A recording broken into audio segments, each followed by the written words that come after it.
Buenas noches, mi nombre es Gerardo Salazar.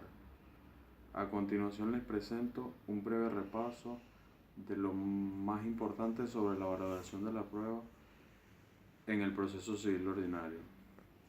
La prueba es aquella actividad que desarrollan las partes con el tribunal para adquirir el convencimiento de la verdad o certeza de un hecho, o afirmación fáctica, o para fijarlos como ciertos a los efectos de un proceso.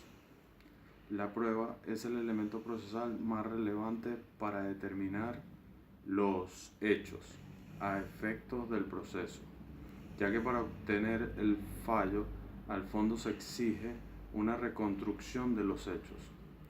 Capítulo 5 del libro tercero del Código Civil consta de 7 secciones donde se encuentran las pruebas establecidas por el legislador venezolano. Sección primera de la prueba por escrito. 2. De la prueba de testigos. Sección tercera de las presunciones. Sección cuarta de la confesión. Sección quinta del juramento. Sección sexta de la experticia. Sección séptima de la inspección ocular. ¿Qué es la prueba?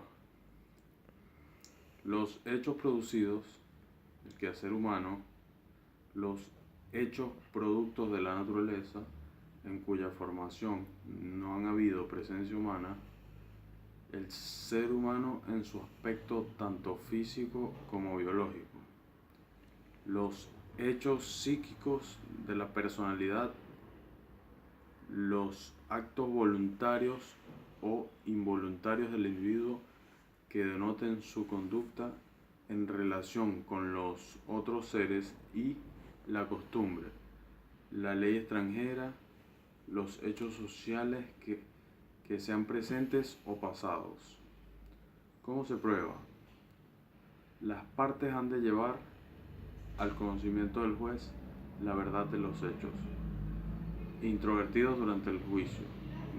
No podrá la prueba versar sobre otros diferentes del contenido en el libelo o de los alegatos en la contestación de la demanda, porque es sobre estos dos presupuestos por lo que ha de contraerse el debate judicial, todo de conformidad con el artículo 12 del Código de Procedimiento Civil. ¿Cuándo se prueba? Según el artículo 392 del Código de Procedimiento Civil, existen dos lapsos, en 15 días para la promoción y 15 días para la evacuación. En cuanto a la promoción, dentro de los 15 días tenemos 3 días para convenir u oponerse. Dentro de este lapso, las partes podrán oponerse a la admisión de las pruebas de la contraparte que sean ilegales o impertinentes. Y esta también, el lapso de providencia es de 3 días. Durante este lapso el juez providenciará los escritos de prueba, rechazándolos o admitiéndolos. Todo de conformidad con los artículos 396 y 397.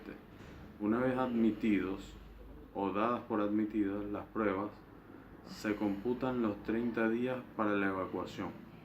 Pero si se practicara alguna prueba en comisión a otro tribunal, se hará al cómputo según el artículo 400, que estipula que se establece en lapsos especiales dependiendo de cada caso. Si se practican en lugar de juicio o si debieran evacuarse fuera del tribunal, acuo y de conformidad con el artículo 197, que establece la suma a estos lapsos.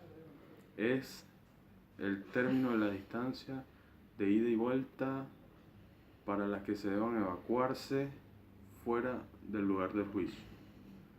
Y por último, de conformidad con los artículos 200 y 400, el cómputo de los lapsos probatorios ha de hacerse